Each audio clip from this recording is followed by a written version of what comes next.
Selamat datang di channel novel kita. Di sini Mimin akan membagikan alur cerita donghua, horor, misteri, dan lain-lain. Dukung Mimin dengan subscribe dan nyalakan lonceng notifikasinya. Tanpa banyak cincong lagi, mari kita masuk ke alur ceritanya. Let's go. Bab 491 Senjata Perang Kuno. Wajah Wu Manyu menunjukkan sedikit kegembiraan. Tempat ini memang memiliki ruang tersembunyi yang tersisa dari zaman kuno. Perang kuno. Semua ras telah mengerahkan seluruh sumber dayanya dalam perang itu. Peralatan perang yang tersisa, jika ditempatkan pada masa sekarang, akan menjadi harta karun yang dapat menghancurkan dunia. Jiang Fan menatap pintu masuk yang gelap itu, seolah bergumam pada dirinya sendiri. Apakah akan ada harta karun yang menakjubkan di dalamnya? Peralatan perang yang bisa membunuh raksasa kuno, seberapa kuatkah itu? Wu Manyu yang penuh dengan antisipasi langsung disiram seember air dingin, menenangkan diri. Kalau orang lain yang mengatakan hal ini, tidak apa-apa. Tetapi apa yang dikatakan Jiang Fan kepadanya adalah sebuah jebakan, jerat. Dia menggertakkan gigi peraknya dan berkata, "Berusaha menipuku agar ikut pramuka lagi. Teruslah bermimpi." Dengan gerakan cepat, dia mundur cukup jauh ke belakang. Selama Jiang Fan tidak masuk, dia pasti tidak akan masuk lebih dalam. Apakah harus seperti ini? Jiang Fan sedikit terdiam. Wu Manyu berdiri agak jauh sambil mendengus, sekali digigit ular, 1 dekade takut pada tali. Aku sudah digigitmu 2 kali. Memikirkan orang giok yang hilang, hatinya berdarah sekali lagi. Dia berharap bisa menamparkan dirinya sendiri. Ditipu oleh orang yang sama 2 kali. Itu merupakan penghinaan besar bagi Wu Manyu. Jiang Fan berkata, "Baiklah, kalau begitu kamu tunggu di luar." Dia langsung melompat ke pintu masuk ruang hampa yang gelap, tanpa tindakan pencegahan terhadap jebakan. Sebab jika orang bijak ingin mencegah orang luar masuk, dengan keterampilan keilahian mereka yang mencapai langit, orang luar bahkan tidak akan bermimpi menemukan pintu masuk. Tidak perlu memasang perangkap untuk menyakiti orang. Orang bijak tidak akan kehilangan muka seperti itu. Seperti yang diharapkan, Jiang Fan melompat tanpa menemui bahaya apapun. Pemandangan di depan tidak gelap gulita. Sebaliknya, ruang di dalamnya menyimpan dunia lain. Lilin-lilin di dinding batu diam-diam menerangi ruang yang luas tak berujung. Segala jenis senjata perang aneh mulai terlihat. Ada busur silang jarak jauh yang sangat besar, panjangnya 10 zang. Ada bola-bola besi raksasa yang dipenuhi paku-paku setinggi manusia. Ada kereta perang perunggu yang penuh dengan bilah pedang. Mereka ditampilkan secara diam-diam, seolah diam-diam menceritakan kisah perang kuno yang telah berlangsung selama 60 tahun. Api lilin itu, Jiang Fan segera menyadari sesuatu yang tidak biasa. Api di sekitar ruangan itu tidak berkedip atau bergerak sama sekali. Mereka tampak seperti dilukis. Bahkan debu di udara pun membeku dalam cahaya, seakan-akan tertanam. Roh jahat itu memperluas kesadarannya, sambil berseru kagum. Itu memang pekerjaan orang bijak. Mampu membekukan waktu di suatu tempat dalam waktu yang lama. Sulit untuk membayangkan betapa kuatnya raksasa-raksasa kuno itu, sampai orang-orang bijak ini menghabiskan waktu 60 tahun untuk mengalahkan mereka. Dan saat itu pun, itu adalah kemenangan yang pahit. Jiang Fan tiba-tiba mengerti. Jadi tempat ini membeku dalam waktu. Kemampuan macam apa yang melampaui langit yang mesti dimiliki orang-orang bijak itu agar dapat melakukan prestasi seperti itu? Melihat senjata perang di sekitarnya, matanya berbinar. Jika kita mengambil kembali senjata perang ini, bukankah mudah untuk menghancurkan pasukan mayat mati? Akan mudah untuk menghancurkan ras iblis. Melalui stasis waktu, dia bisa merasakan kekuatan penghancur dunia yang terpancar dari senjata perang ini. Salah satu di antara mereka, jika dilepaskan, kemungkinan besar kekuatannya tidak kurang dari Nas Chen Soul level. Bagaimanapun, ini digunakan untuk menghadapi raksasa kuno. Kekuatan raksasa kuno dapat dilihat sekilas hanya melalui satu kalimat. Jiwa yang baru lahir hanyalah makanan mereka. Untuk menghadapi makhluk seperti itu, setidaknya diperlukan serangan tingkat jiwa baru lahir untuk melukai mereka. Jika saja semudah itu, roh jahat itu mendesah rumit. Semua senjata perang ini diciptakan oleh para ahli penempaan teratas dari semua ras, dengan bahan-bahan bermutu tinggi. Masing-masing berada di atas tingkat artefak spiritual. Jika aku bisa menggunakannya saat itu, aku tidak akan kehilangan nyawaku hanya karena artefak spiritual kelas rendah. Melihat Jiang Fan tenggelam dalam pikirannya, roh jahat itu mendesah pelan. Kabut hitam memancar dari cermin hitam, membentuk rantai dan memanjang ke depan. Ruang tiga zang di depan berfluktuasi. Seakan-akan rantai itu telah menyentuh suatu penghalang tak kasat mata, tetapi tidak menghalangi rantai itu untuk maju. Segera, rantai itu melilit kereta perang perunggu yang menjulang tinggi. Napas Jiang Fan menjadi cepat. Senjata perang tingkat artefak spiritual, diperoleh dengan begitu mudahnya. Namun, saat kereta perang perunggu melewati penghalang tak kasat mata, bagian yang melewatinya secara misterius berubah menjadi karat. Dan bagian yang masih berada di balik penghalang itu tetap baru seperti sebelumnya. Saat rantai terus menariknya keluar, kereta perang perunggu kuno perlahan berubah menjadi tumpukan karat di depan mata Jiang Fan. Apakah kau mengerti? Roh jahat itu mendesah panjang. Jiang Fan tertegun dan berkata, apakah karena waktu? Roh jahat itu mengangguk. Rantai itu berubah menjadi kabut dan kembali ke cermin hitam. Waktu adalah musuh segalanya. Tidak ada seorang pun yang dapat menghindarinya, dan tidak ada yang dapat menghindarinya. Senjata perang kuno ini, meski terawetkan dengan sempurna di bawah stasis waktu, hanya bisa tetap utuh di dalam area waktu beku. Begitu terpapar pada dunia saat ini, ribuan tahun yang hilang akan langsung mengejarnya. Jiang Fan merasa terkejut sekaligus masuk akal. Jika stasis waktu dapat memberikan kehidupan abadi, lalu mengapa orang-orang bijak itu terjatuh dalam sungai panjang sejarah? Bahkan para ahli keterampilan surgawi pun tak dapat lepas dari waktu. Bagaimana senjata perang biasa dapat terhindar dari erosi? Namun, Jiang Fan tiba-tiba menyadari sebuah masalah. Dia tampak curiga, apakah kamu pernah ke sini sebelumnya? Roh jahat itu nampak familiar dengan pemandangan di depan matanya. Haha, roh jahat itu tertawa, tidak. Saya hanya pernah ke tempat-tempat serupa lainnya. Jiang Fan terkejut, apakah kamu mengatakan ada ruang lain yang menyimpan senjata perang? Roh jahat berkata dengan penuh arti, nak, apakah menurutmu tembok besar ini adalah medan pertempuran utama semua ras dan para raksasa kuno? Tempat ini dulunya hanyalah sudut tak berarti di tengah perang besar. Dilihat dari kondisi tembok besar yang masih utuh, bahkan pertempuran besar pun belum pernah terjadi di sini. Apa? Tembok besar yang membentang ribuan mil. Sebuah objek raksasa yang membentang antara tanah 9 sekte dan ras iblis. Bahkan bukan medan pertempuran utama. Roh jahat berbicara dengan sungguh-sungguh, nak, cepatlah berkultivasi. Dunia ini lebih besar dari apa yang kamu bayangkan, langit dan bumi lebih luas dari apa yang kamu ketahui dan lihat. Dengan bakatmu, kamu tidak seharusnya terkurung di tempat ini. Jiang Fan menarik napas dalam-dalam.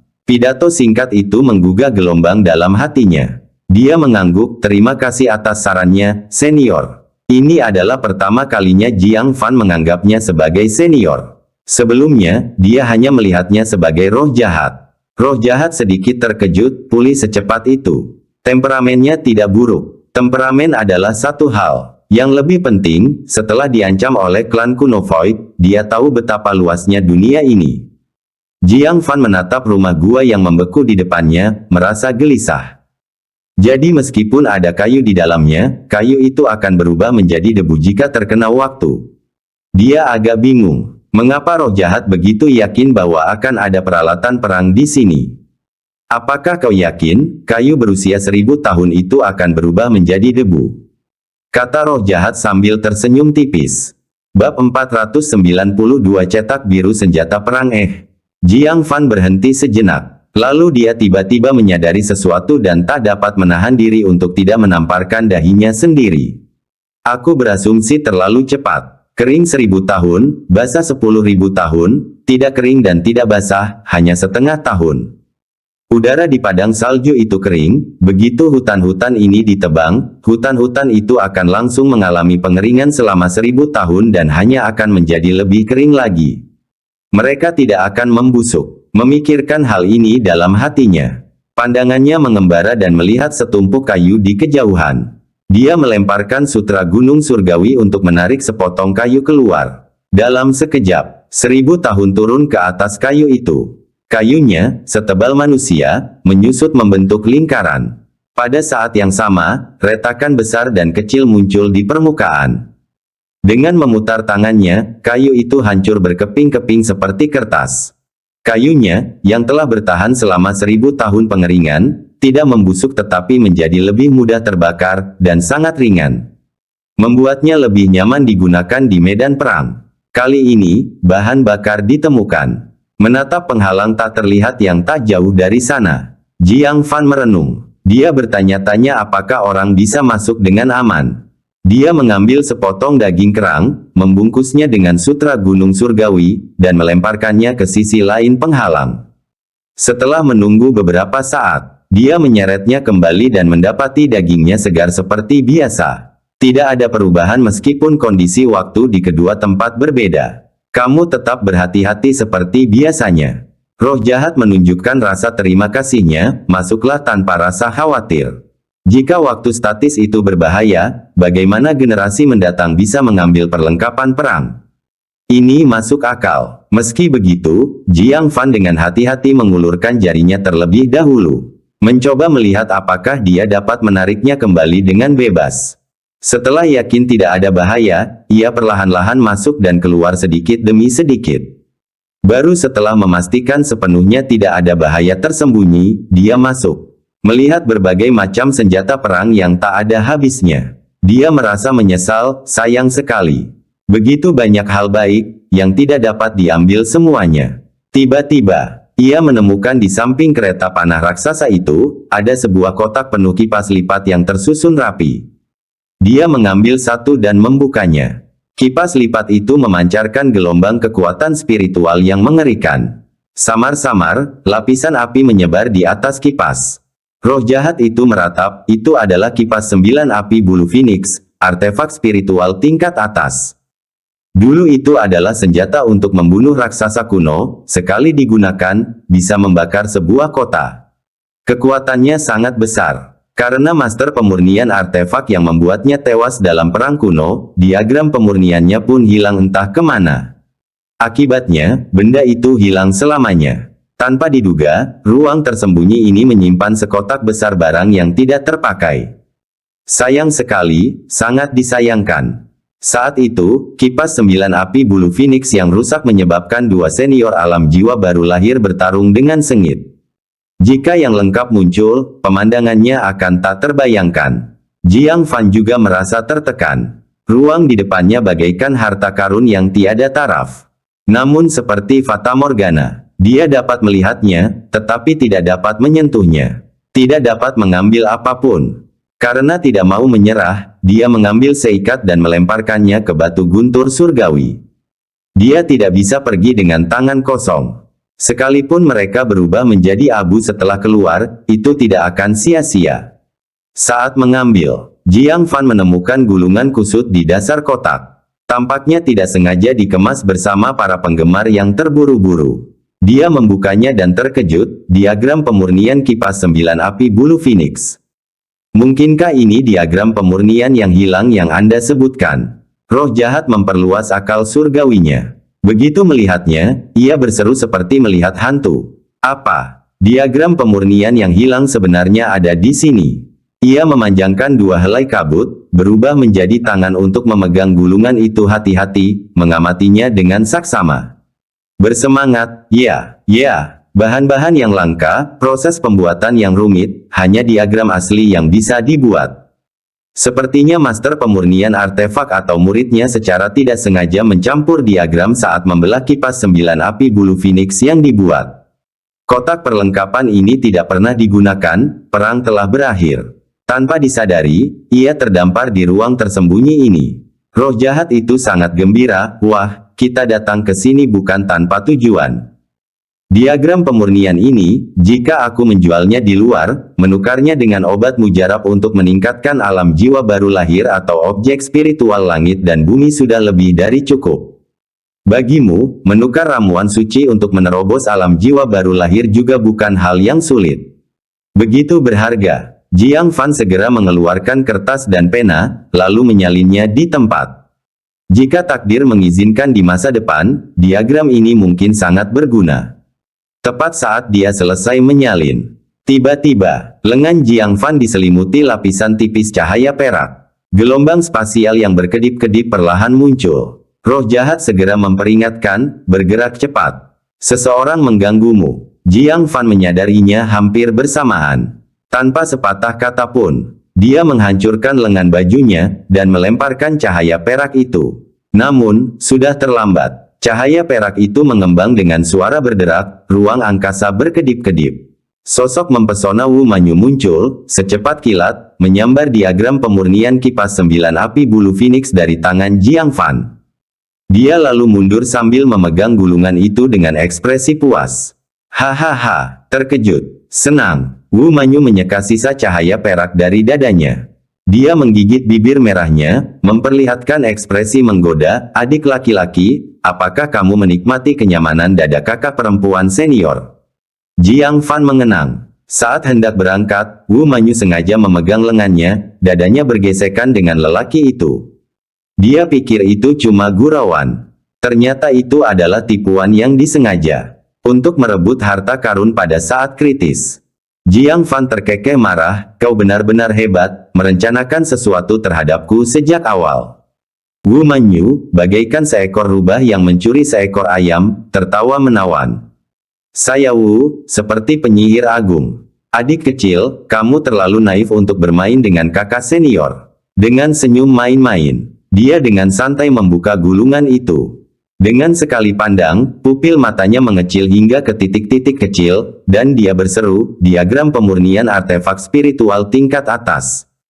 Dadanya yang besar terangkat ketika dia berbicara tidak jelas karena kegembiraan. Sangat kaya, sangat kaya. Jiang Fan, kau benar-benar bintang keberuntungan kakak senior. Kerugian sebelumnya, dibandingkan dengan diagram, dapat diabaikan. Jiang Fan berkata dengan jelas, kamu butuh waktu untuk mencarinya. Karena dia telah menyalinnya, diagram asli tidak lagi mempunyai nilai. Dipenuhi rasa ingin tahu, ia terus menjelajahi ruang angkasa. Wu Manyu segera menyimpan gulungan itu di dadanya. Kemudian sambil melihat ke sekeliling senjata perang yang memancarkan aura penghancur, dia berseru kegirangan, begitu banyak hal baik. Jiang Fan, kamu tidak meminumnya. Setelah terdiam sejenak, dia menyadari sesuatu. Dengan senyum penuh arti, sayang sekali. Tanpa perangkat penyimpanan luar angkasa, Anda tidak dapat membawa senjata besar ini. Oh, Jiang Fan menoleh, matanya berbinar, dilihat dari nada bicaramu, sepertinya kamu punya satu. Wu Manyu terkekeh. Dia melambaikan tangan ke arah kereta perang perunggu, dan kereta itu pun menghilang begitu saja. Perangkat penyimpanan luar angkasa. Jiang Fan tercengang. Kau benar-benar tak terduga. Dia tahu Wu Manyu memiliki banyak harta. Tetapi tidak pernah menyangka dia bahkan memiliki alat penyimpanan luar angkasa. Keberuntungan wanita ini luar biasa dalam. Wu Manyu tidak menyembunyikan rasa bangganya. Hahaha, tidak peduli seberapa bagus alat penyimpanan ruang angkasa itu, tanpa kamu membawaku ke sini, alat itu tidak akan bisa menampung begitu banyak barang bagus. Sambil mengejek Jiang Fan, dia dengan senang hati mengumpulkan beberapa senjata perang lagi. Baru setelah mengumpulkan 10, dia berhenti karena tidak muat lagi. Dengan menyesal, dia mendesah. Sisanya harus diserahkan kepada orang lain. Wu Manyu mendesah penuh penyesalan. Jiang Fan tersenyum penuh arti, selamat kepada kakak senior Wu atas panenmu yang melimpah. Lanjutkan, adik junior akan pergi. Bab 493 Wu Manyu yang marah berputar-putar. Selain materi strategis, tidak ada yang lain. Sudah waktunya memberitahu semua orang untuk datang dan memindahkan kayu. Kayu yang disimpan di sini cukup untuk perang 10 tahun. Itu benar-benar cukup untuk menghadapi pasukan mayat hidup. Wu Manyu masih ingin melihat apakah ada sesuatu yang baik. Melihat Jiang Fan pergi. Takut dia mungkin melakukan sesuatu di pintu masuk dan menjebaknya di dalam. Dia hanya bisa menghentakkan kakinya dan bergegas mengikutinya keluar. Mereka berdua kembali ke tembok kota. Angin dingin bertiup. Gaun merah anggurnya melekat erat di tubuhnya, memperlihatkan lekuk tubuh yang memikat itu dengan jelas. Orang bahkan bisa melihat samar-samar pola sutra di pakaian dalamnya. Jiang Fan tanpa sengaja melirik dan kemudian cepat-cepat mengalihkan pandangannya. Wu Manyu tersenyum licik. Bukan saja dia tidak menghindari kecurigaan, dia bahkan dengan berani berbalik, jika kamu ingin melihat, lihat saja. Kamu telah banyak membantu kakak perempuanmu. Silakan melihat. Jiang Fan berkata tanpa ekspresi, jangan buang waktu. Cepat kembali dan laporkan. Tunggu sebentar. Mata Wu Manyu berbinar, lalu dia mendekat dengan hati-hati, lalu meletakkan lengan gioknya yang panjang di bahu Jiang Fan. Jiang Fan segera menghindarinya dan berkata, jangan mendekat. Kita akan menuju medan perang selanjutnya, bukan tempat penyimpanan harta karun. Dia cukup penasaran dengan semua teknik spasial Wu Manyu. Orang giok, cahaya perak. Metode yang misterius dan tidak dapat diprediksi. Adalah benar untuk menjauhi wanita yang menggoda ini. Wu Manyu terkikik, jangan khawatir, kakak senior tidak akan menyakitimu. Aku hanya ingin meminta bantuanmu. Jiang Fan langsung mengerti dan tersenyum penuh pengertian, kamu ingin aku merahasiakan perangkat penyimpanan luar angkasa. Wu Manyu merasa sedikit gelisah. Dia harus mengeluarkan barang-barang besar sekarang. Tidak punya pilihan selain memperlihatkan perangkat penyimpanan luar angkasa di depan Jiang Fan. Tetapi hal seperti itu bukanlah sesuatu yang seharusnya dimiliki seorang pengikut. Menyebarkan berita itu akan mendatangkan banyak masalah baginya. Dia hanya bisa bernegosiasi dengan Jiang Fan, berharap dia akan menjaga rahasianya. Akan tetapi, mengingat sifat licik Jiang Fan, tidak realistis mengharapkan dia menjaga rahasia tersebut tanpa imbalan apapun. Dia menggigit bibir merahnya sedikit dan berkata, aku akan memberimu 2 senjata perang. Sebagai balasannya, kamu harus merahasiakannya. Bagaimana dengan itu? Jiang Fan melipat tangannya di lengan bajunya dan tersenyum, jika aku menginginkannya, aku akan masuk dan mengambilnya sendiri. Ini tawaran yang lebih baik, kakak senior. Saya sangat tertarik dengan orang giok yang Anda gunakan sebelumnya. Berikan aku 1, dan aku akan melupakan masalah hari ini, dan tidak akan menyebutkannya lagi. Apa? Wu Manyu dengan marah berkata, kamu memanfaatkan situasi ini.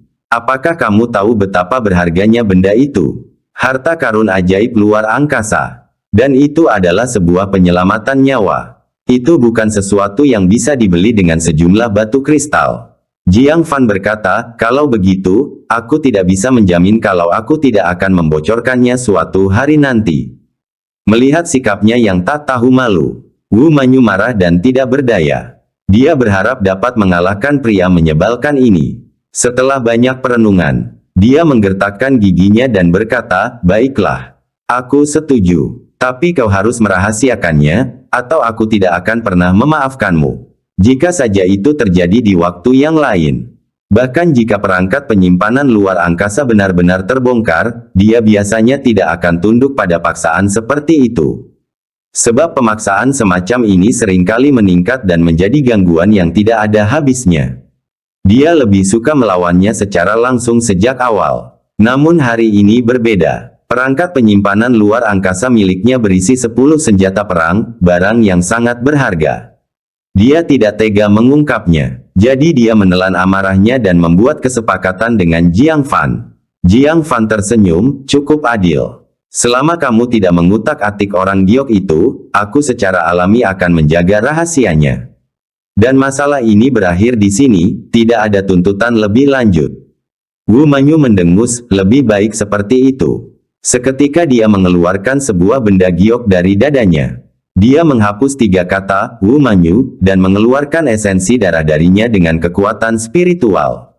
Seseorang yang terbuat dari batu giok yang bersih dan segar dilemparkan ke pelukan Jiang Fan. Teteskan sedikit darah esensimu dan tulis namamu dengan darah jantungmu. Sebelum digunakan, aktifkan dengan kekuatan spiritual. Dalam jarak 20 zang, kamu dapat bertukar tempat dengan orang giok untuk menghindari bahaya yang akan datang. Tapi kalau bahayanya datang tiba-tiba seperti tadi, orang giok itu akan meledak menggantikanmu. Ada pertanyaan. Jiang Fan teringat kembali kejadian orang giok itu meledak. Tiba-tiba dia mengerti. Jadi orang giok ini tidak hanya memperbolehkan pertukaran posisi. Itu juga berfungsi sebagai umpan untuk menerima pukulan mematikan di saat hidup dan mati. Bahkan lebih berguna dari yang dibayangkannya. Terima kasih, kakak senior. Jiang Fan menerimanya dengan gembira. Seketika itu juga dia meneteskan darah saripatinya sendiri dan menuliskan namanya dengan darah. Lalu dia dengan hati-hati menyimpannya di dalam lengan bajunya. Wu Manyu menyaksikan dengan rasa sakit di hatinya. Harta ajaib langka yang dapat menyelamatkan nyawa, diberikan begitu mudah kepada kecil ini. Namun, menyentuh perangkat penyimpanan luar angkasa di tangannya, dia merasa seimbang lagi, selalu ada untung dan rugi. Kehilangan satu orang giok demi senjata perang yang nilainya 100 kali lipat, aku tetap mendapat untung besar. Memikirkan hal ini, wajahnya berseri-seri dengan senyuman, cepat pergi dan beritahu mereka untuk memindahkan material. Aku akan tinggal di sini dan menjaganya. Jiang Fan mengangguk. Dia tidak sabar untuk pergi. Jika lebih lambat lagi, Wu Manyu akan menyadari ada sesuatu yang salah. Jadi, dia menarik potongan kayu itu keluar dari lubang hitam, memanggulnya, lalu berlari. Menyaksikan Jiang Fan pergi ke kejauhan, Wu Manyu meregangkan tubuhnya dengan gembira sambil menguap panjang.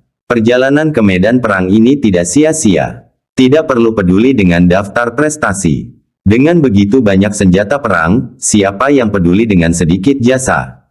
Memikirkan hal ini, dia menatap perangkat penyimpanan luar angkasa dengan gembira lagi, untuk melihat harta karunnya. Namun, setelah melirik sekilas, ekspresinya tiba-tiba membeku. Perangkat penyimpanan luar angkasa yang seharusnya penuh sampai ke tepi, ternyata kosong. Hanya tumpukan karat tembaga, karat besi, dan berbagai bubuk yang tersisa. Senjata perang tidak terlihat dimanapun. Cetak biru yang berharga itu juga hilang. Di mana barang-barangnya? Wu Manyu bingung, curiga dia melihat sesuatu. Pandangan kedua menghasilkan hasil yang sama. Apakah alat penyimpanan luar angkasa mengalami malfungsi dan menghancurkan mereka? Wu Manyu lebih memilih meragukan dirinya sendiri daripada berpikir bahwa senjata perang dan cetak birunya bermasalah. Untungnya, masih ada lebih banyak di dalam. Wu Manyu dengan cepat melompat ke lubang hitam. Setelah memuat 10 senjata perang lagi, dia menyapu semuanya ke dalam perangkat penyimpanan luar angkasa, dan semuanya masih utuh. Dia menghela napas lega, merasa tenang kembali. Saya hampir mati ketakutan, untung saja di sini banyak senjata perang. Wu Manyu menarik napas panjang lega. Melangkah maju. Saat dia melewati penghalang tak terlihat. Matanya yang tajam mengamati tumpukan karat tembaga di tanah, persis seperti yang berasal dari perangkat penyimpanan luar angkasa miliknya. Dia merasakan firasat buruk yang mendalam. Memeriksa lagi perangkat penyimpanan luar angkasa. Senjata perang yang tadinya baik-baik saja, telah berubah menjadi karat tembaga dan karat besi. Dia menatap karat tembaga di tanah sekali lagi. Jantungnya berdebar kencang. Dengan cepat, dia kembali dan mendorong kereta perang. Begitu melewati penghalang tak kasat mata, ia berubah menjadi karat tembaga.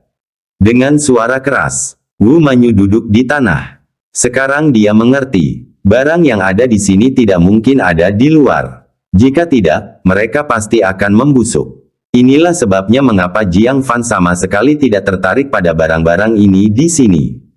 Juga mengapa dia tidak menyimpan gulungan itu tetapi menyalinnya dengan tangan.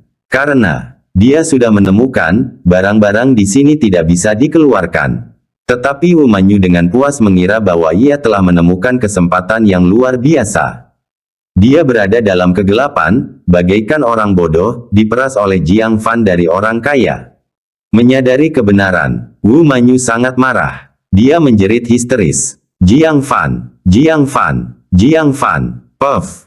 Pada akhirnya, kemarahan itu membakar hatinya. Dia meludahkan kabut darah. Seketika itu juga pandangannya menjadi gelap dan dia pun pingsan di tanah. Bab 494, Guntur Surgawi 6 bagian, bayangan awan ketika dia bangun lagi. Dia mendapati dirinya berbaring di punggung seekor binatang roh, dengan 2 murid perempuan dari 9 sekte yang menjaganya. Dia tiba-tiba duduk, seperti seekor harimau yang siap melahap seseorang, di mana Jiang Fan?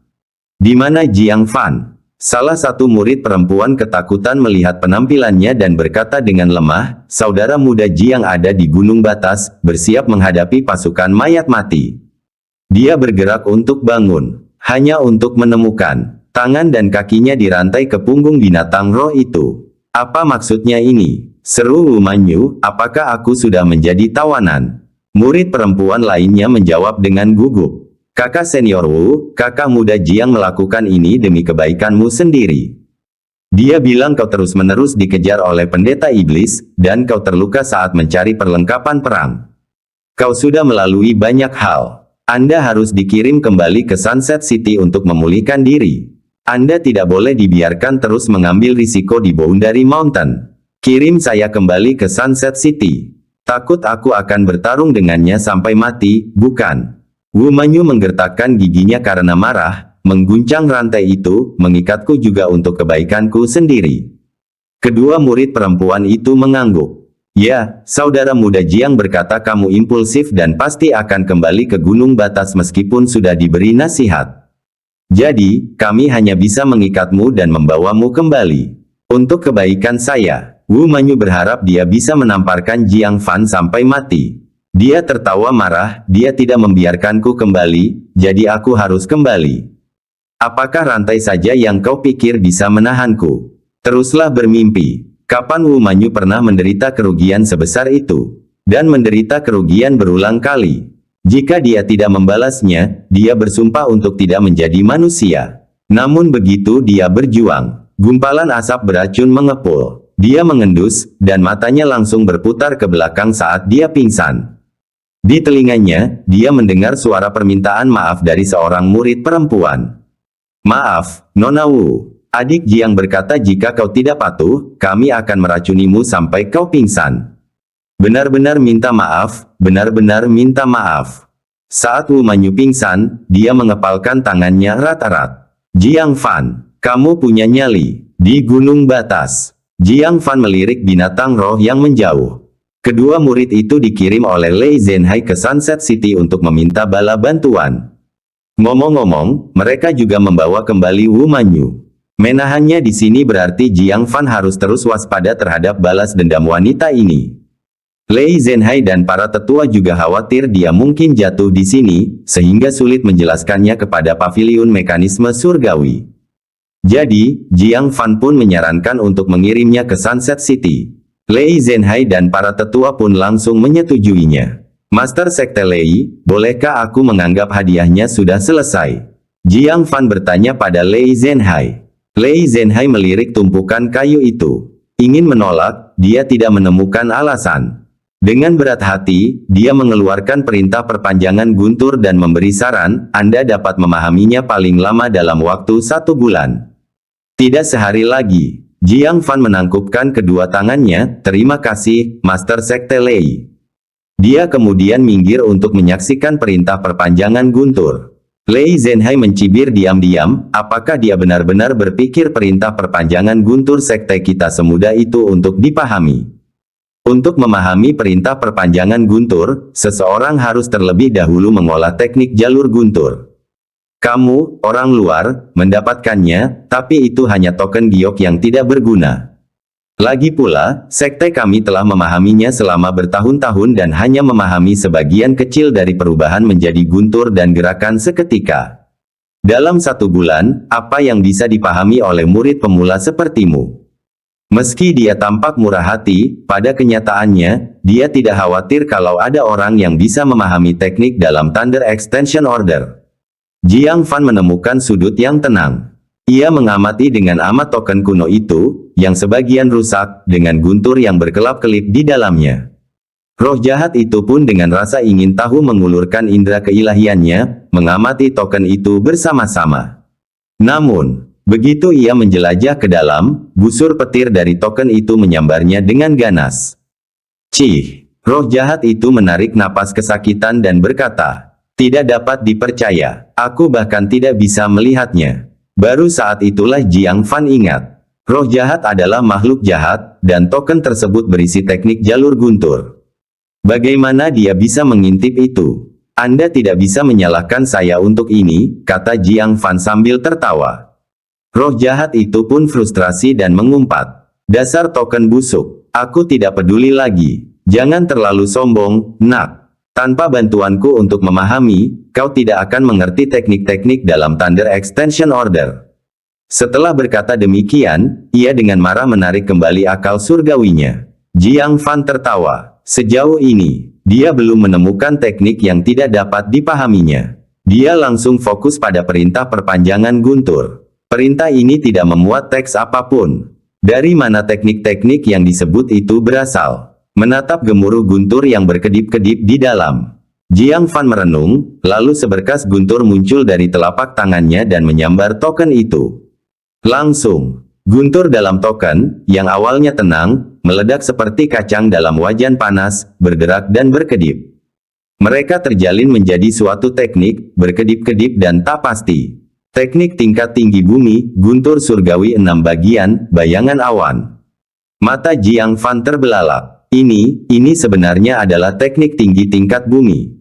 Saat memeriksanya lebih lanjut, Jiang Fan bahkan semakin tercengang. Ketika keenam bagian itu bersatu, kekuatannya setara dengan teknik tingkat surga. Astaga, Jiang Fan bahkan tidak memiliki teknik tingkat surga. Satu-satunya yang dimilikinya adalah pohon kuno Void, yang hanya bisa diperolehnya setelah menerobos ke alam jiwa baru lahir. Heavenly Thunder Six Paths, di hadapannya sungguh menakjubkan. Secara individu merupakan teknik tinggi tingkat bumi. Digabungkan, menjadi satu tingkat surga. Apakah ini teknik dari kuil suci 10.000 kesengsaraan? Awalnya dia hanya ingin mempelajari metode tubuh jalur guntur lainnya. Tanpa diduga, dia menemukan keterampilan yang mengerikan seperti itu. Dia terus membaca dengan penuh semangat. Sayangnya, saat ditemukan, Heavenly Thunder Six Paths Cloud Shadow merupakan seni yang belum lengkap. Mungkin terkait dengan rusaknya token. Saat ini hanya ada 2 lapisan. Melatih lapisan pertama hingga sempurna dapat berubah menjadi bayangan guntur berwarna biru putih, yang mencapai ketinggian 100 kaki dalam sekejap. Melatih lapisan kedua hingga sempurna dapat mengendarai Purple Heaven Thunder, yang menderu dalam jarak 1000 kaki.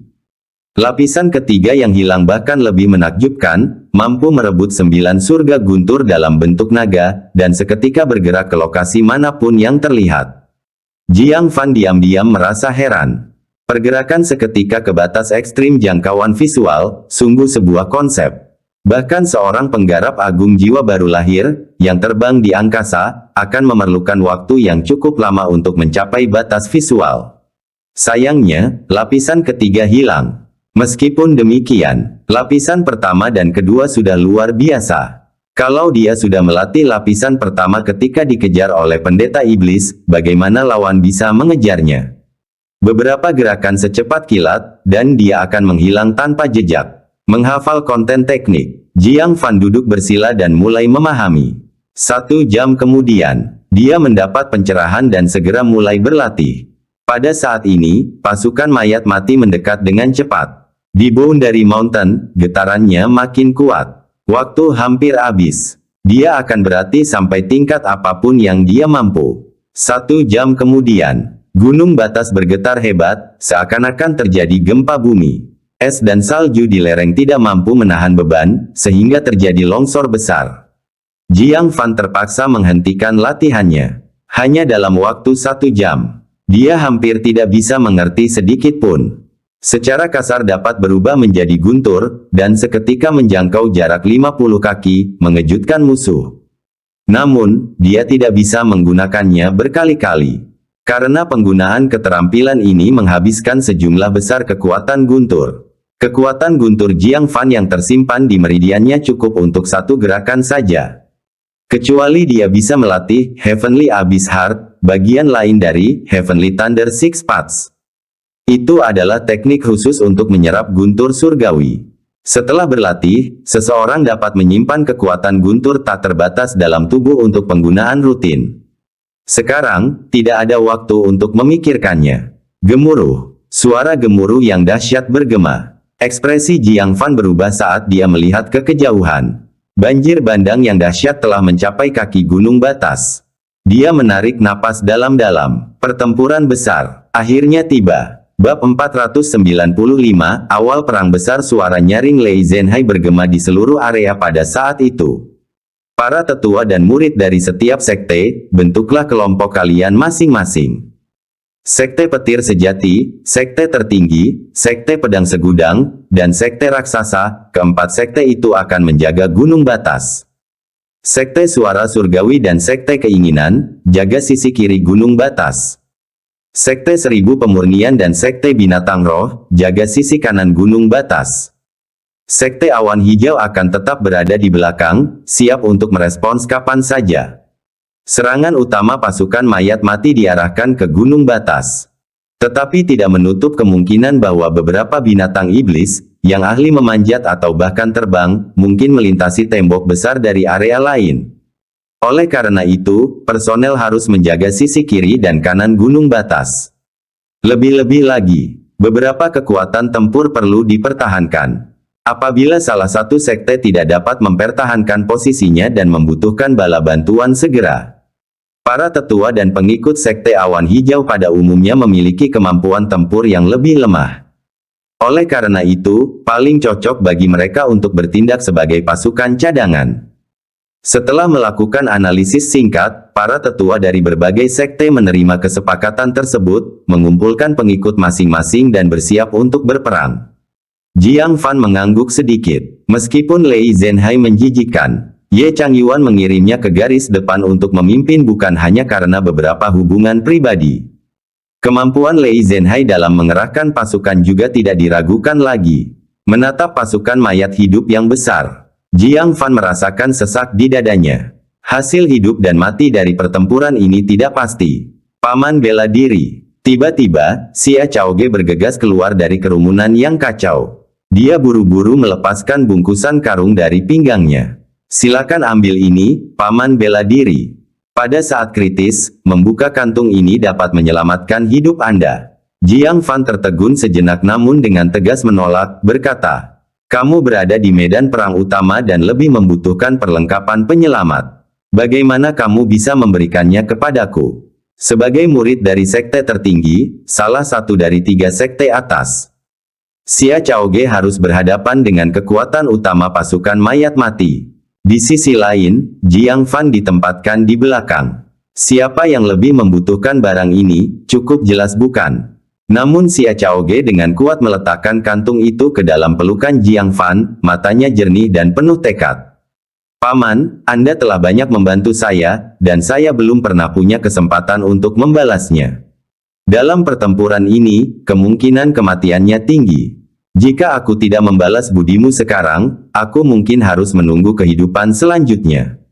Ambillah ini, Paman bela diri, agar aku bisa bertarung tanpa gangguan. Jiang Fan segera merasakan beban di lengannya. Dia berhenti melawan. Dengan gerakan cepat, dia mengeluarkan 2 pil pengisi semangat dan 2 pil revitalisasi. Kalau begitu, kamu juga harus mengambil ini. Mata Xia Chaoge berbinar. Keduanya dianggap sebagai benda suci di medan perang. Yang pertama dapat mengisi kembali 80% kekuatan spiritualnya. Dengan yang terakhir, bahkan nafas yang tersisa dapat menyelamatkan hidupnya. Menghadapi pertempuran hidup dan mati. Dia tidak menolak, menerimanya sambil tersenyum, terima kasih, Paman bela diri. Lebih-lebih lagi, Jiang Fan lalu mengeluarkan kalung pendeta iblis dan mengeluarkan kristal dari dalamnya. Dengan hikmat menaruhnya ke telapak tangannya, dia berkata, saat dalam bahaya, hancurkan ini. Barang ini dapat melindungi Anda untuk sementara waktu. Ketika pendeta iblis menghadapi pembunuhan oleh pedang ungu, kristal inilah yang memperkuat tubuh mereka untuk sementara waktu, menyelamatkan mereka dari pembunuhan. Itu juga dianggap sebagai barang yang menyelamatkan nyawa. Itu urusan wanita. Xia Chaoge mengambilnya dan mengendus aroma yang tertinggal, sambil memperlihatkan ekspresi bingung. Jiang Fan tertawa, itu dari pendeta iblis. Jika Anda tidak menyukainya, Anda bisa mengembalikannya. Xia Chaoge cepat-cepat menggenggamnya di telapak tangannya, lalu menariknya kembali sambil mengedipkan mata nakal. Karena Paman bela diri memberikannya, mengapa aku tidak menerimanya? Pada saat ini, suara desakan Lu Xiunian datang dari jauh. Ekspresi Xia Chaoge menegang. Dia menatap Jiang Fan dalam-dalam, menangkupkan kedua tangannya, dan berkata, "Paman bela diri, tolong jaga diri." Jiang Fan juga tampak serius dan berkata, "Kamu juga. Hati-hati di jalan." Keduanya bertukar pandangan serius sebelum berpisah. 200 anggota klan manusia melawan gerombolan tentara mayat mati yang tak terhitung banyaknya. Siapa yang dapat menjamin kelangsungan hidup mereka sampai akhir? Tak lama setelah itu, Jiang Fan menemukan Liang Feiyan, Ouyang Jun, Xie Liusu, dan Yi Lianxing. Dia membagikan 2 pil pemulihan semangat dan 2 pil revitalisasi kepada masing-masing orang.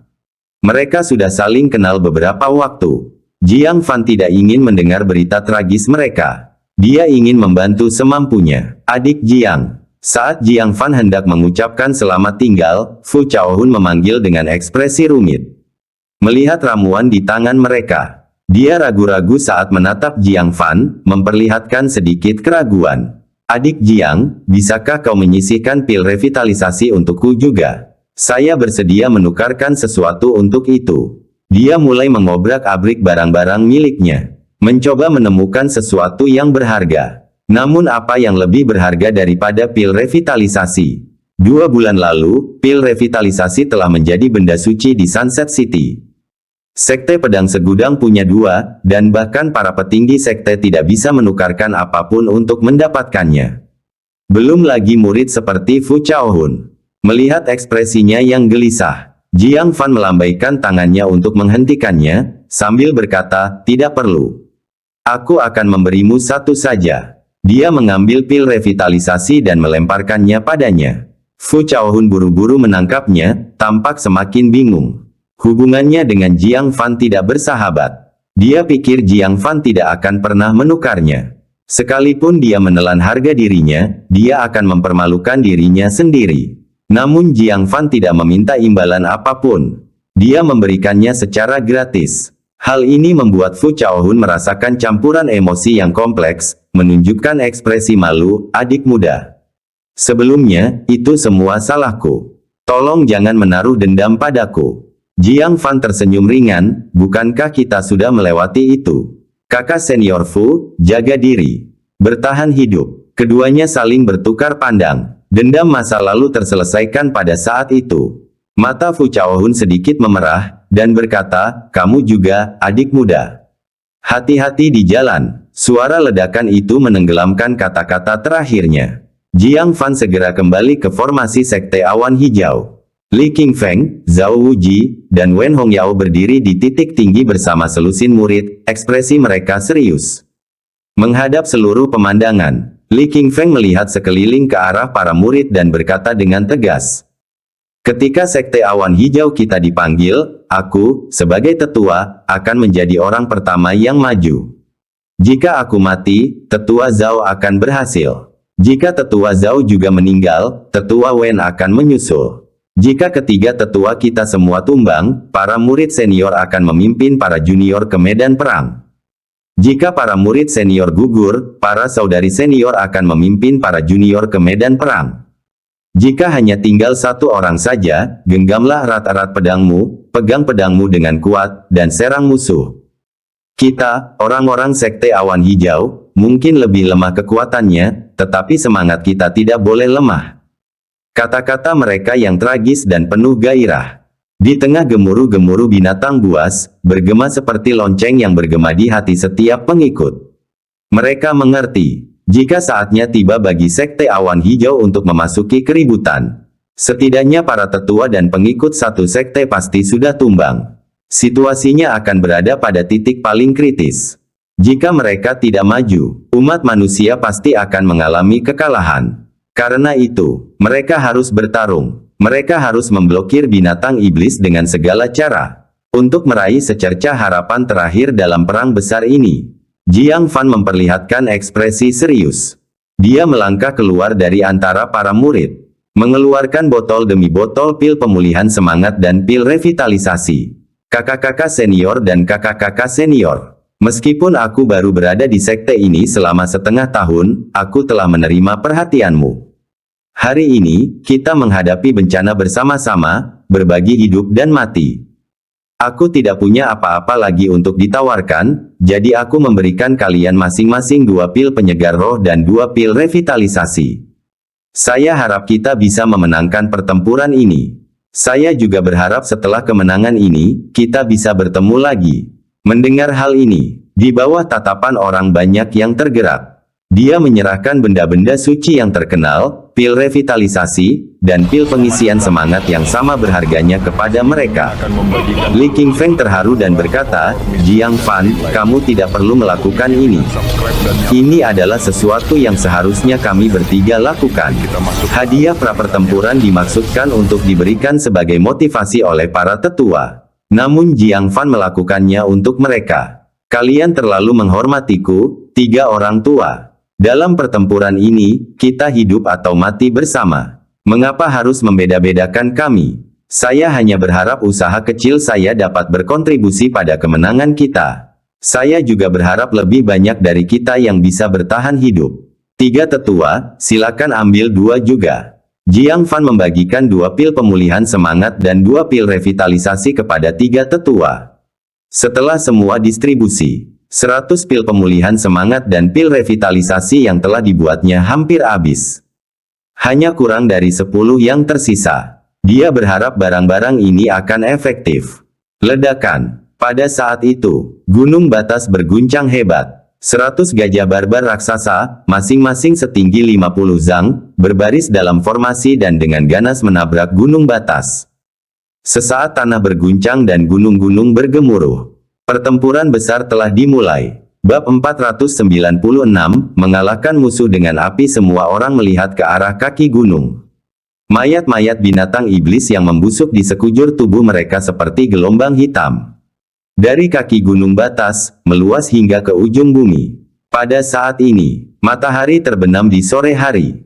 Sinar cahaya terakhir di dunia masih samar-samar terlihat di balik awan, membuat dunia bergantian gelap dan cerah sebentar. Seperti bara api yang hampir padam ditiup angin, berjuang untuk mengirimkan sisa berkat terakhir kepada masyarakat di Boundary Mountain.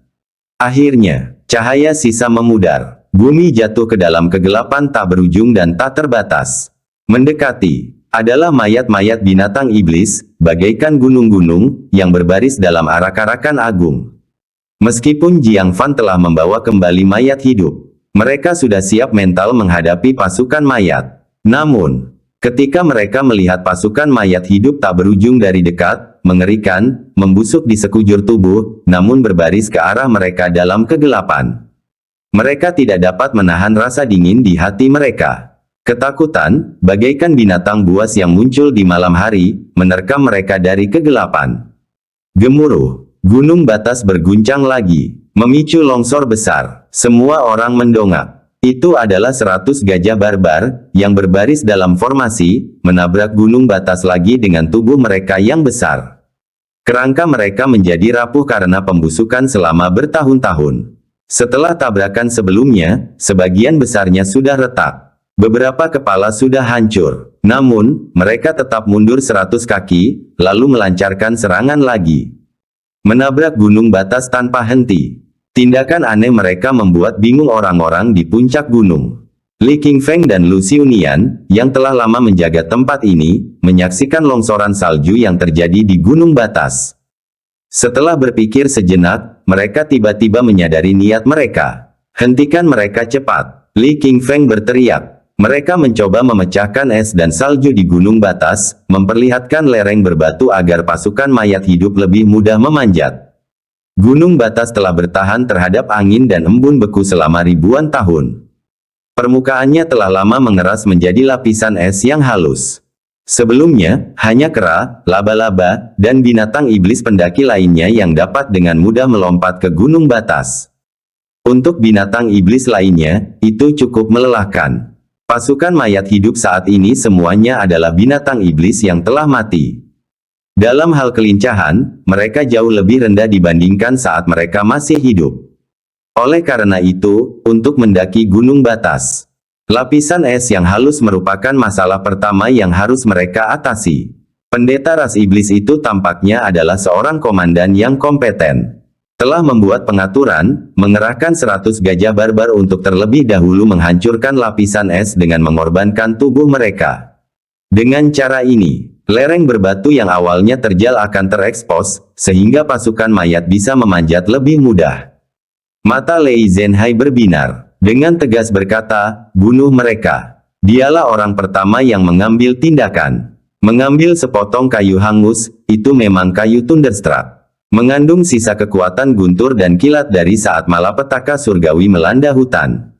Pergi. Dia mengoperasikan teknik kultivasinya, mengeluarkan petir dari hutan tersambar petir, dan mengarahkannya ke satu gajah biadab. Mendesis. Petir pun menyambar. Berubah menjadi petir ungu setebal jari, menembus udara dan menyambar salah satu gajah biadab. Dalam sekejap, sejumlah besar energi kematian mengepul dari tubuh gajah biadab itu. Dengan tersebarnya energi kematian, gajah barbar itu jatuh terguling-guling tanpa berteriak sedikit pun, dan menimpa gajah barbar lain yang ada di dekatnya. Para tetua dari berbagai sekte mengeluarkan jimat api satu demi satu, beberapa langsung menggunakan teknik api. Bersama-sama mereka menyerang 100 gajah biadab. Seperti yang disebutkan Jiang Fan sebelumnya. Mayat-mayat ini adalah makhluk jahat, yang sangat takut pada hal-hal yang dipenuhi energi yang. Ketika api menimpa mereka, mereka segera menghanguskan energi kematian dari tubuh mereka. Gajah-gajah barbar yang terbakar itu, dengan panik, merapat ke tepi, sehingga membakar gajah-gajah barbar di dekatnya juga. Sekitar 20 api yang ditembakkan akhirnya membakar lebih dari 30 gajah biadab. Cahaya api membumbung tinggi ke angkasa. Tidak hanya menerangi medan perang, tetapi juga mata orang-orang di puncak gunung. Mayat-mayat itu tidaklah tak terkalahkan. Para pengikut dari berbagai sekte sangat terdorong semangatnya. Satu demi satu, mereka menyalakan obor yang telah mereka persiapkan, melemparkannya ke arah kaki gunung batas. Sebagian besar tidak memiliki kekuatan, tidak mampu melemparkannya lebih dari 100 kaki, dan jatuh di lereng baik yang dekat maupun yang jauh. Beberapa orang yang memiliki kekuatan cukup berhasil melemparkan mereka ke tengah-tengah gajah biadab itu dan berhasil membakar satu di antaranya. Tetapi hal itu tidak menghalangi para pengikutnya untuk meneruskan usaha mereka melempar. Terima kasih kepada Jiang Fan. Mereka memiliki lebih banyak kayu daripada yang dapat mereka hitung, tidak mungkin kehabisan. Dengan demikian, obor demi obor, bagaikan hujan meteor, menggambar lengkungan dengan panjang yang berbeda-beda di langit malam. Dan 100 gajah biadab yang menyerbu gunung batas, akhirnya tak kuasa menahan serangan obor yang jenuh itu. Saat mereka melancarkan serangan kelima mereka di Boundary Mountain, sebagian besar gajah biadab telah dibakar. Jatuh satu demi satu ke tanah. Beberapa lusin yang tersisa hancur tak dapat dikenali lagi karena bertabrakan dengan gunung batas. Tidak dapat memberikan dampak efektif apapun pada gunung batas. Di tengah-tengah pasukan mayat yang mati. Di punggung binatang iblis yang tidak mencolok. Pendeta ras iblis mengamati dinamika Boundary Mountain dari jauh, tangan di belakang punggungnya. Wajahnya yang dingin dan cantik menunjukkan sedikit keterkejutan. Menggunakan api untuk menahan pasukan mayatku. Apa yang dilakukan bocah manusia itu? Kali ini dia memimpin pasukan mayat untuk menyerang. Hanya Kaisar Iblis yang tahu. Pergerakannya tiba-tiba dan cepat. Tidak memberi kesempatan bagi paviliun mekanisme surgawi untuk mengumpulkan intelijen. Tujuannya adalah untuk mengejutkan para penjaga klan manusia. Sungguh menyebalkan bahwa manusia kecil itu telah menangkap boneka mayat terlebih dahulu, dan memberitahu penjaga klan manusia di gunung batas terlebih dahulu. Dan berdasarkan ciri-ciri boneka mayat itu, mereka meneliti beberapa tindakan pertahanan diri. Jika tidak, hanya 100 gajah barbar yang dapat dengan mudah melewati lapisan es di gunung batas. Kemudian, pasukan mayat akan menyapu ke atas, mengakhiri pertempuran dengan cepat. Aku harus membunuhmu secara pribadi. Memikirkan wajah Jiang Fan, pendeta ras iblis itu dipenuhi dengan kebencian. Saat dia menyaksikan ratusan gajah biadab itu terbakar satu demi satu, matanya menunjukkan sedikit fluktuasi, acuh tak acuh perintahnya. Maju, berdecit, berderit. Dari dalam pasukan mayat yang mati, tiba-tiba muncul tikus seukuran anjing. Seluruhnya rangka. Asap hitam berkelap-kelip di mata mereka. Dalam jumlah yang sangat besar yang tidak dapat dipahami. Lebih dari 1000. Mereka sangat cepat, dengan kelincahan yang tak tertandingi, melompat ke lereng yang licin, dengan cepat memanjat ke atas.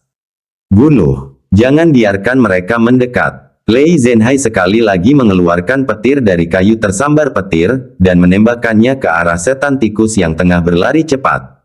Dengan isapan, energi kematian di matanya lenyap, langsung tak bernyawa seakan kehilangan jiwanya, berguling beberapa kali dan tergeletak diam di tanah. Para tetua dan murid sekte yang melihat ini tidak ragu-ragu. Mereka mengambil tindakan satu demi satu. Seketika api kembali membumbung tinggi, menerangi seluruh lereng bersalju. Dibandingkan dengan gajah biadab, setan tikus jauh lebih lemah. Langsung kehilangan mobilitas setelah tersentuh api. Hanya dalam waktu yang dibutuhkan untuk minum secangkir teh. Mayat berserakan di mana-mana di lereng bersalju, semuanya adalah mayat setan tikus. Ouyang Jun terengah-engah. Kilatan kegembiraan terpancar di matanya, dia berteriak, "Ayo, kirim segerombolan tikus kecil, apakah kau meremehkan kami?" Hahaha. Para murid yang tadinya tegang, kini rileks karena kegembiraan setelah memperoleh kemenangan-kemenangan kecil berturut-turut. Pasukan mayat tidak seseram yang dibayangkan. Menggunakan api untuk menahan mereka, itu tidak sulit. Jiang Fan, berdiri di tempat tinggi, menatap tanah yang penuh mayat setan tikus, mengerutkan kening. Tidak ada alasan untuk mengirim setan tikus yang lemah seperti itu ke kematian mereka. Pendeta ras iblis itu tampaknya tidak bodoh. Tiba-tiba, seekor setan tikus yang mati di dekat teman-temannya menarik perhatian Jiang Fan. Lingkungan tadinya gelap, tidak menyadarinya. Pada saat ini, Jiang Fan menemukan, perut setan tikus itu diikat dengan kantong kulit binatang seukuran kepalan tangan. Menggembung, tidak diketahui apa isi dalamnya. Dengan kematian setan tikus, kantong kulit binatang itu cepat sekali larut. Melihat mayat setan tikus lainnya, tanpa terkecuali, semuanya memiliki tas kulit binatang yang sama diikatkan di perut mereka. Ekspresi Jiang Fan berubah, dan segera mengingatkan, semua setan tikus ini punya sesuatu di perutnya. Cepat, singkirkan mayat mereka. Ancaman sesungguhnya bukanlah setan tikus itu sendiri. Namun ada kantong kulit binatang misterius di perut mereka. Bab 497 tarik-menarik pada saat ini. Kelompok itu tiba-tiba menyadari sesuatu yang tidak biasa pada mayat setan tikus. Wajah Lei Zhenhai menjadi gelap. Dia dengan tegas mengayunkan lengan bajunya, melepaskan hembusan angin kencang yang meniup beberapa mayat setan tikus di dekatnya hingga ke dasar gunung. Para tetua lainnya segera bergabung. Beberapa orang hanya memanfaatkan kekuatan spiritual mereka. Yang lainnya mengeluarkan artefak ajaib yang menyerupai kipas daun palem dan memanggil hembusan seperti tornado dengan satu gelombang. Tetua Agung Sekte Suara Surgawi bekerja sama dengan para pengikutnya, meluncurkan beberapa gelombang suara secara berurutan, dengan paksa mendorong mayat-mayat setan tikus menjauh.